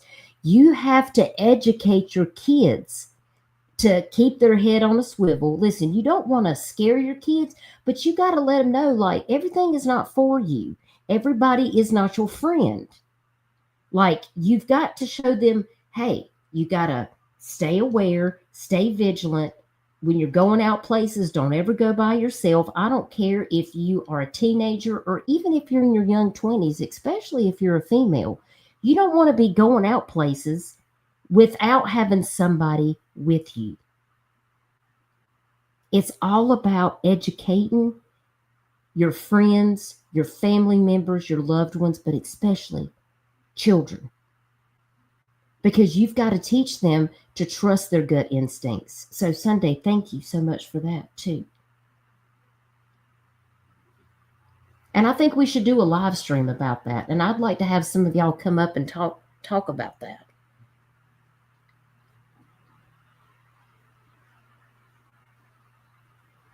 Chico said, now, for real, I just told someone earlier because folks glorifying Diddy and the young thugs. And I'm like, these kids need better people to look up to. And that's why my community is the most fatherless community. Yeah, see, that's not going to fly for me. These people out here saying, oh, yeah, well, you know, he's innocent and all that. Don't you try me.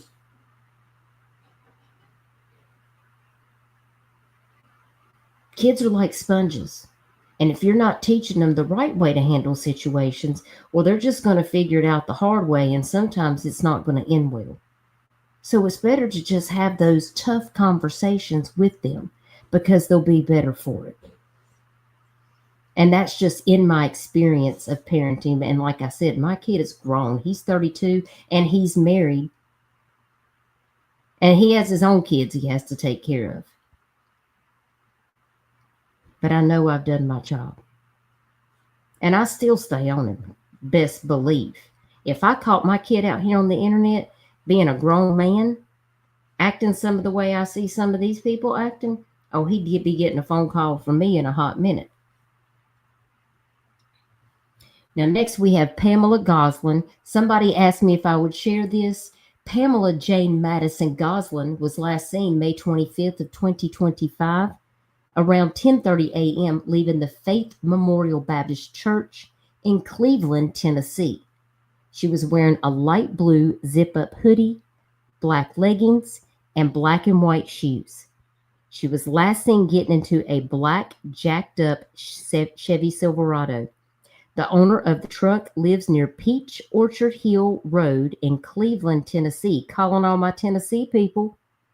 If anyone has information about the whereabouts of Pamela Goslin or this guy in the black jacked up Chevy Silverado near Peach Orchard Hill Road in Cleveland, Tennessee, please reach out to Bradley County Sheriff's Office at 423-728-7300. If you see this flyer from the Aware Foundation of Virginia, please share it out.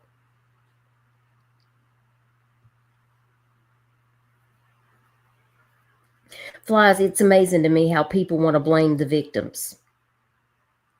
But then again, we all know what's going on YouTube. There's a lot of people playing victim and there's a lot of people blaming victims. And I have to tell people all the time, you can't be a victim. You got to be a survivor. You got to speak up. You got to say something. Speak your truth, because the truth will set you free. Don't be ashamed. Don't be ashamed. Listen, we all been through something. We all have our own trauma. There is a lot of people that come into these live streams that have been through stuff. They have survived difficult times, whether it's addiction, whatever it might be. And sometimes lessons learned are hard lessons that they'll never forget. But don't ever be ashamed of what you've been through, because your story can give hope to somebody else who's going through the storm.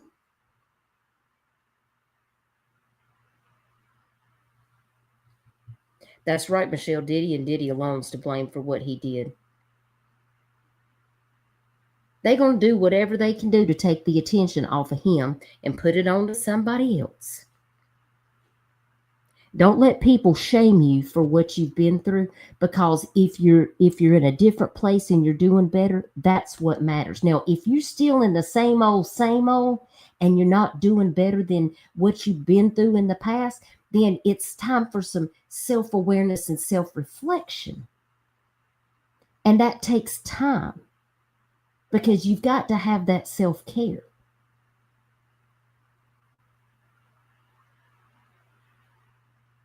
But you got to learn that lesson, and you've got to go through the hard times in order to be that survivor.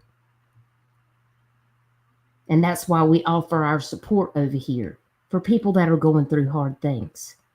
Because we'll never shame you for that. Not over here. No, ma'am. No, sir.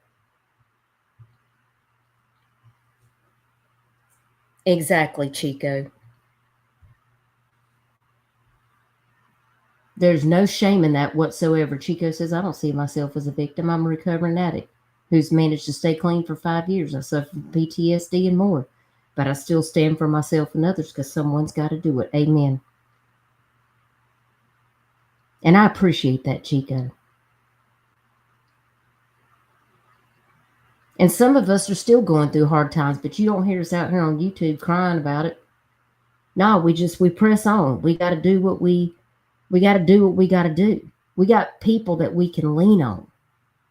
And I'm very, very proud of you, Chico. You're a strong warrior. And I'm so very proud of you. And you know, if you ever need anything, you just reach out to me. I'm surrounded by amazing people in my life that have been through their own hardships and battles and health struggles and all kinds of different things. But I surround myself with warriors. And if you're not there yet, well, we're here to lift you up. Hey, Fuzzy Puff. Thank you so much for being here. I hope you're doing well.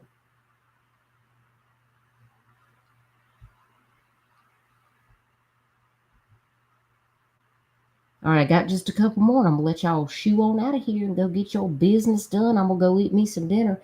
Here we got Ricky Watson. This flyer is provided by the Aware Foundation of Virginia. Ricky James Watson was last seen in the Shiloh area of Rutherford County, North Carolina. A last seen date has not been provided by authorities. See, once again, we have a flyer. Ricky's 55 years old, but we have no other information about Ricky's circumstances, how tall he is, how much he weighs, the circumstances behind his disappearance. But if you have any information, if you live up in the Rutherford County area, if you could share this flyer, if you have seen Ricky James Watson, please reach out to Rutherford County Sheriff's Office or Crime Stoppers. And you can find those numbers here on this flyer. This is on my Facebook, and I will post it on my YouTube community wall as well. And this is Wade Hardgrove. He was also missing out of Mecklenburg County. And this was another one that we were very concerned about up near Vance County area. And I see that Wade was actually located safe.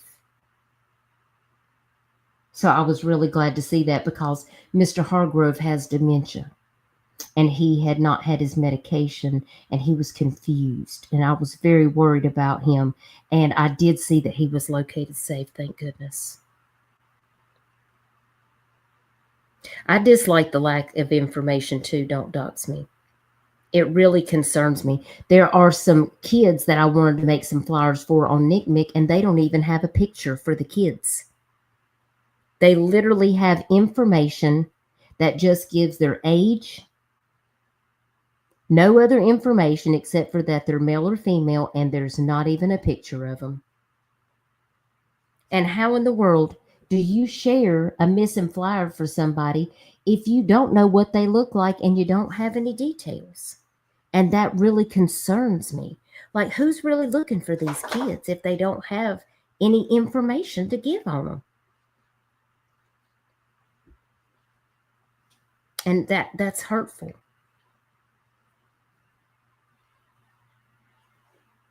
And the last one is Annalea Lamb. And she was missing out of Greensboro, North Carolina, and she was located, y'all. So we're going to end it on a good note. Now, like I said, I'm going to be going out of town later this week because I got to go take care of Mom and Daddy. I know that my daddy's in hospice at home, and Mama's got dementia, and she's really not doing well. She's supposed to be on her oxygen and stuff, and she's really been struggling lately. She forgets to wear her oxygen, and with this heat, she's just not been doing really well. So I've got to call her when I get off here and check in on her. So I'm going to be going up there, but when I get back in town, we're going to go over some other cases, and we'll talk about some more missing flyers. If you have a flyer that you want me to share, you can send it to me on Facebook, on Messenger, or you can always send me the actual flyer on an email.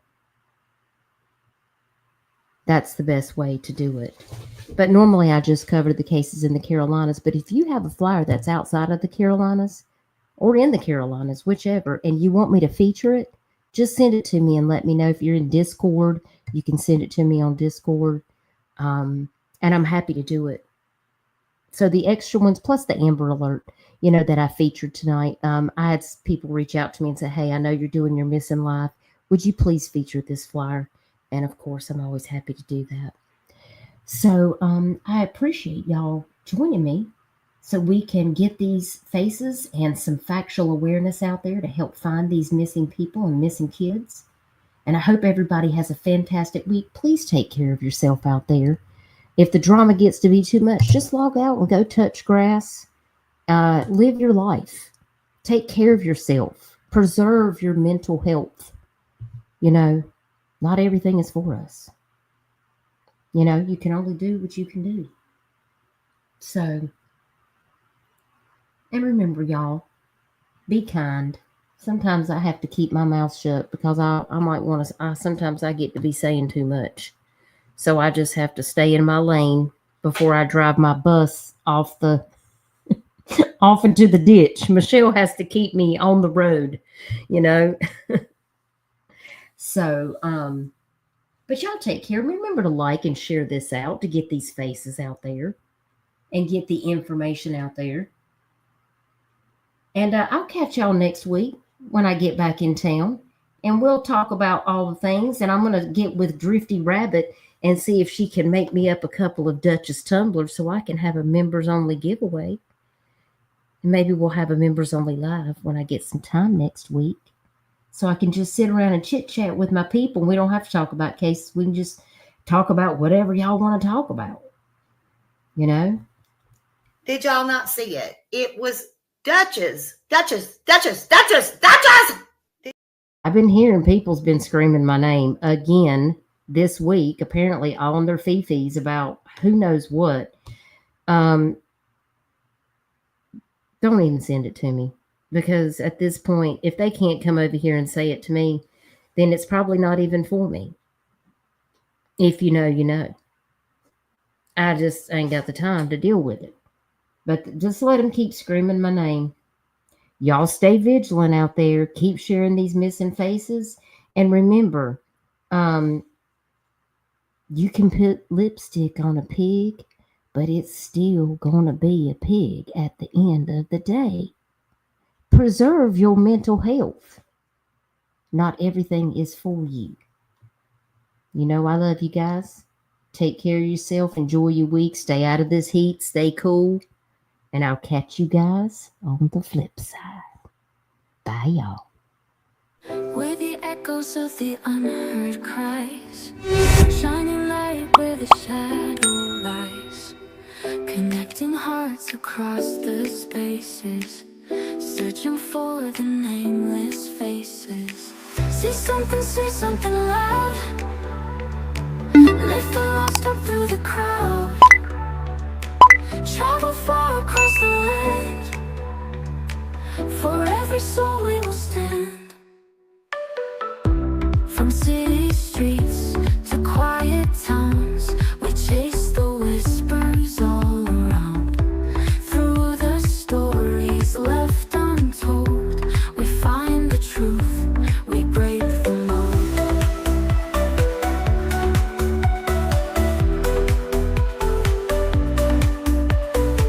See something, say something loud. Lift the lost up through the crowd. Travel far across the land. For every soul we will stand. From city streets to quiet towns, we chase the whispers all around. Through the stories left untold, we find the truth, we break the mold. See something, say something loud. Lift the lost up through the crowd. Travel far across the land. For every soul we will stand. Every step a chance to heal. Every word of truth to feel. We are one in this great fight, bringing darkness into light. See something, say something loud. Lift the lost up through the crowd. Travel far across the land. For every soul we will stand. We will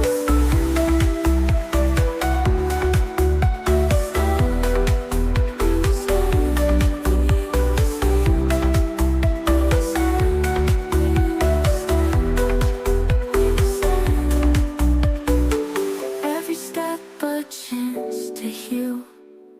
Every word a truth to feel. We are one in this great fight, bringing darkness into light.